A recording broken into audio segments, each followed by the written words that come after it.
compassionate. Hardworking. Friendly. Commitment. Genuine. Kind. Funny.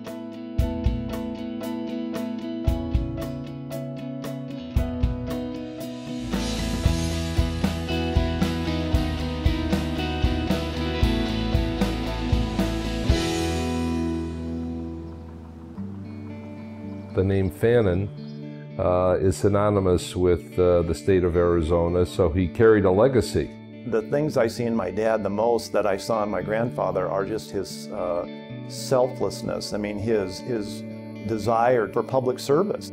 To be involved in the Republican Party, he wanted to steer it in the fashion that Paul Fannin and Barry Goldwater had made it. I think that his dad would be so proud, and I think Bob appreciates that. Some people don't want to walk in the footsteps of their fathers. Bob truly is proud of the service of his dad and then has somehow magnified that. You know, when you think about people who are leaders, it always gets back to integrity. He is just such a trustworthy guy, and that comes across almost immediately when you meet him. He's a straight shooter. He has a wonderful sense of humor, timely, courteous, polite, a great listener. Bob acts, talks, and walks like a leader, like a statesman. An unflappable individual. We would have crises of sorts down at the legislature, and I would clearly be wearing it on my face, and Bob would always be smiling and talking and telling stories, and he never seemed ruffled. What Bob has been able to accomplish in a low-key, agreeable manner in sometimes a disagreeable environment, he has been able to bring people together.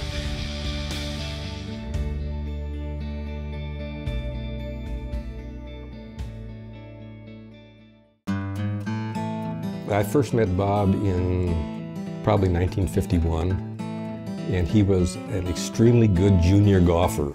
We used to play in father and son tournaments all the time, and you know, I don't know if very many people know, but I mean, he was a very, very accomplished golfer when he was young. They may not know that he was the junior golf champion of Arizona. He was the golf tournament chairman in the mid-70s. When Bob was heavily active in the Thunderbirds, that was a passion of his to go out there and help with the Thunderbirds basically raising money to help the Special Olympics and other charities. There were Saturdays years ago when I knew I could find him playing golf.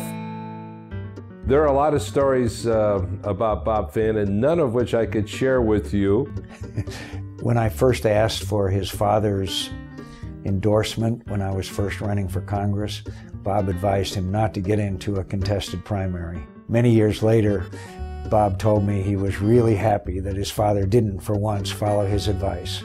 Bob managed to get an appointment from the probate court to do hearings for clients there, and he was paid $10 per hearing, I think. Bob unfortunately needed to have some surgery, and he had made arrangements to go to Mayo. This was back when there was no Mayo in Arizona, only in Rochester. Took a red-eye flight and arrived to get into a cab and tell the cabbie that he needed to go to the Mayo Clinic. His appointment was in about an hour. And the cabbie turned around and said, "Sir, this is Rochester, New York." Well, Ambassador Fannin's contributions have been many. The President of the United States thought so much of him to make him our United States Ambassador to the Dominican Republic, where he did an outstanding job. Bob's got quite an international presence. He's got this hidden energy and work ethic. Everything that I ever saw him do, he did with a great deal of enthusiasm. You can't help but listen to Bob and have a great love and appreciation for our country. I have nothing but great respect for Bob Fannin. He's a great friend, very proud to know him, and I'm very happy that he's been selected to receive this wonderful award.